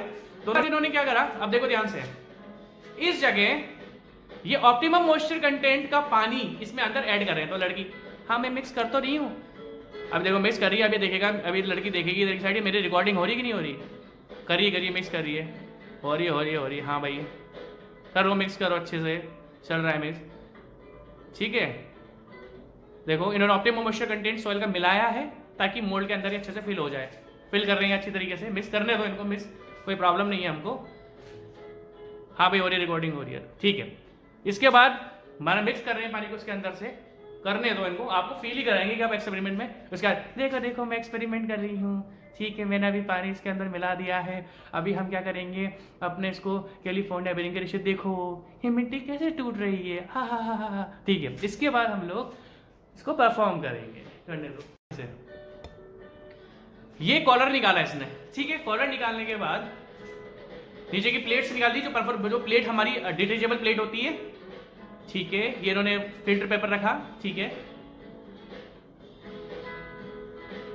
करने दो इनको जो कर रहे हैं। अभी 5 लेयर में सॉइल भर रहे हैं और ये इसने रेमर 56 टाइम रेमर करा, 5 लेयर में भरेंगे, तू भरना है इसमें,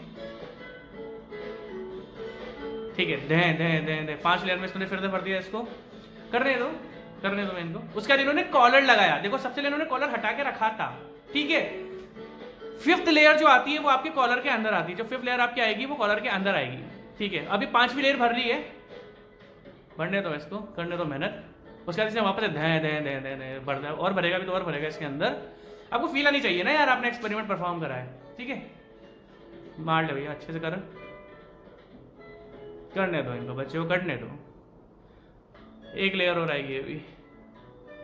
अच्छा नहीं चलो इनको वो खाली करना ही है, कॉलर तो इन्होंने ऊपर तक नहीं भरा, क्योंकि कॉलर हम रिमूव कर देते हैं और ऊपर की जो एक्स्ट्रा सॉइल होती है हम उसको कट कर देते हैं। तो अभी उठा के इन्होंने रख दिया और इसको कट कर देंगे, सो कट करने दो। आप लाइफ में नहीं बोलोगे कैलिफोर्निया बेरिंग रेशियो, लेवल करेंगे उसको ताकि अच्छे से लेवल हो जाए, वो उस लेवल पर बिल्कुल लेवल होना चाहिए, जो हम कॉलर हटा देते हैं 50 mm का, उस पर ये बिल्कुल आपका लेवल होना चाहिए, ठीक है, करने दो। मैं भी करूंगा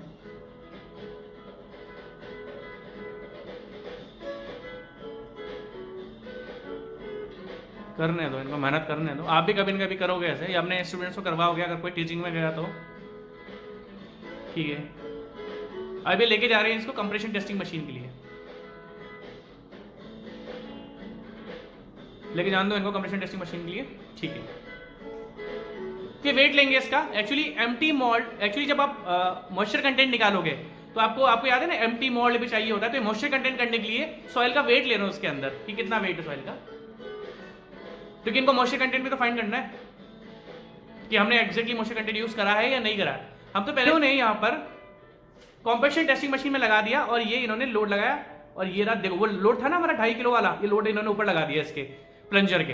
अब क्या करें, लोड को देना, अब लोड को देना स्टार्ट कर रहे हैं, अगर आप ध्यान से देखना, ये लोड को देना स्टार्ट कर रहे हैं, करा। अब एक चीज आपको ध्यान से देंगे, उसके बाद कुछ ही नहीं, अपना जब टेस्ट परफॉर्म हो गया तो आपको भैया मिट्टी निकाल देनी है और कुछ भी नहीं। तो देखो क्या कर रहे हैं, ये आपका सॉइल सैंपल इस तरीके से निकला है, देखो 2.5 mm के बाद, ऊपर से देख लो पेनिट्रेशन दिख रहा है ऊपर का। अब देखो हम इसको केक मानते हैं, हम इसको केक की तरह काटेंगे,